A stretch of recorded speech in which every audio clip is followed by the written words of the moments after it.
ಮನುಷ್ಯನಿಗೆ ದುಃಖ ಆಗೋದು, ನೋವಾಗೋದು ಸಹಜ.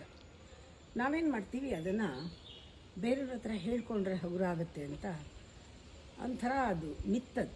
ಅದು ಹೇಳ್ಕೊಳಕ್ಕೆ ಶುರು ಮಾಡ್ತೀವಿ. ಆವಾಗ ಅದೇ ಒಂದು ಅಭ್ಯಾಸ ಆಗುತ್ತೆ. ಹೇಳ್ಕೊಂಡು ಯಾರೂ ನಮ್ಮ ದುಃಖನ ತಗೊಂಡು ಕೇರ್ ಮಾಡಲ್ಲ. ಅದು ಒಳಗಡೆ ನಮಗೆ ಚೆನ್ನಾಗಿ ಸತ್ಯ ಗೊತ್ತಾಗಬೇಕು, ಯಾರಿಗೂ ಬೇಕಿಲ್ಲ ಹಾಗೆ ಅಂತ ನುಂಗೋದು. ಕೆಲವರು ನುಂಗಿ ಅಭ್ಯಾಸ.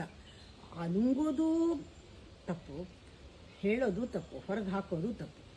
ಅದನ್ನು ಟ್ಯಾಕಲ್ ಮಾಡೋದಿದೆಯಲ್ಲ, ಅದಕ್ಕೆ ತುಂಬ ವಿವೇಕ ಬೇಕು. ಅದು ಹಾಗೇ ಕರಗಿಸ್ಬಿಡ್ಬೇಕು. ಅದು ಯಾಕಾಗಲ್ಲ ಅಂದರೆ, ಕೆಲವರಿಗೆ ಅಂಟಿಸ್ಕೊಳ್ಳೋ ಸ್ವಭಾವ. ಅದು ಎಲ್ಲದು ವಸ್ತುಗಳನ್ನ ಅಂಟಿಸ್ಕೊಳ್ಳೋದು, ವಿಷಯಗಳನ್ನ ಅಂಟಿಸ್ಕೊಳ್ಳೋದು, ವಿಚಾರಗಳನ್ನ, ವ್ಯಕ್ತಿನ ಅಂಟಿಸ್ಕೊಳ್ಳೋದು, ಅದರಿಂದ ಹೊರಗೆ ಬರಬೇಕು. ಅಟ್ಯಾಚ್ಮೆಂಟ್, ವ್ಯಾಮೋಹ ಅಂತಾರಲ್ಲ, ಅದೊಂದು ಅಂಟುರೋಗದ ಥರ ಅಂಟಿಸ್ಕೊಂಡ್ಬಿಡ್ತೀವಿ.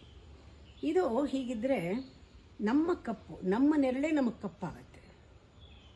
ನಮ್ಮ ನೆರಳೇ ನಮಗೆ ಯಾವ ಥರ ಅಂದರೆ, ಕತ್ತಿ ತಲೆ ಮೇಲೆ ಓಡಾಡ್ತಿದ್ದಂಗೆ ಯಾವಾಗಲೂ ಯಾವಾಗ ಬೀಳುತ್ತೋ ಗೊತ್ತಿಲ್ಲ, ಆ ಫೀಲಿಂಗ್ ಇರುತ್ತೆ.